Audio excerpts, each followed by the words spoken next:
Hello বন্ধুরা, welcome to my channel. তো বন্ধুরা, তোমরা কেমন আছো? আশা করছি ভালো আছো। আমি অনেক অনেক ভালো আছি। তো বন্ধুরা দেখো, আজ আমি বিকালের দিকে একটু ঘুরতে বেরোলাম, তো সেটাই তোমাদের সাথে আজ শেয়ার করলাম। তো দেখো বন্ধুরা, এখন হচ্ছে আমার বড় মা উঠানেতে আর কি হচ্ছে বাদাম রোদে দিয়েছে। তো দেখো, এইগুলো হচ্ছে শুকনো হচ্ছে বাদামগুলো। আর আকাশে হচ্ছে অনেকটাই মেঘ ধরে গেছিলো, তাই হচ্ছে বড় মা আমাকে তুলতে বলছিল, তো তুলে এগুলো আমি তারপর হচ্ছে চলে গেলাম। তো দেখো ঘুরতে, আর এই দেখো এদিকটাতেও মেঘ ধরে গেছে অনেকটাই প্রায়। আর দেখো আমি এখন চলে এসেছি সেই মাঠের দিকে একটু ঘুরতে। আর আমার সঙ্গে ছিল আমার একটা দিদির মেয়েও। তো ও হচ্ছে ও ছিল আমার সঙ্গে। তো এখন যাচ্ছি আমরা। তো ওখানে একটু ঘুরে নিয়েছিলাম, আর তারপর আবার বাড়ির দিকে গেলাম, অন্য দিকে মানে রাস্তার দিকে।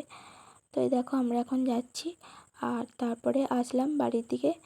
আর এখানে একটা হচ্ছে গাছ ছিল, তো আমরা ফুল পাড়ছিলাম সবাই। তো দেখো, তো কীরকম লাগছে বন্ধুরা। আমার ভিডিও তোমাদের যদি ভালো লাগে অবশ্যই চ্যানেলটা সাবস্ক্রাইব করে রেখো। আর এদিকে তারপর হচ্ছে আমরা বাড়ির দিকে চলে যাচ্ছিলাম, আর আমার দিদির মেয়েটাও ছিল, তো ও যাচ্ছিল। আর তারপরে আমরা এখানটা আমার বাড়ির কাছে বসে পড়লাম একটু। আর এখনও যেহেতু রোদটা কমেনি, অনেকটাই রোদ ছিল, তাই আমাদের একটু অসুবিধাই হচ্ছিল ঘুরতে। তো তারপর আমরা ভাবছিলাম যে না, এখন যাব না, থাক। আর ওই যে বাড়ির পিছনের দিকে অনেকটাই বন দেখতে পাচ্ছ, সবুজ চারিদিকে। তো বন্ধুরা দেখো, আর এদিকে তারপর আমরা বসে পড়েছিলাম, যে আর ভালো লাগছিল না, আমরা যাব না, তো এরকমই বলছিলাম। তো যাই হোক, তারপর আমরা একটু রেস্ট নিয়ে নিলাম, আর বসে বসেই আমরা ব্লগ করছিলাম।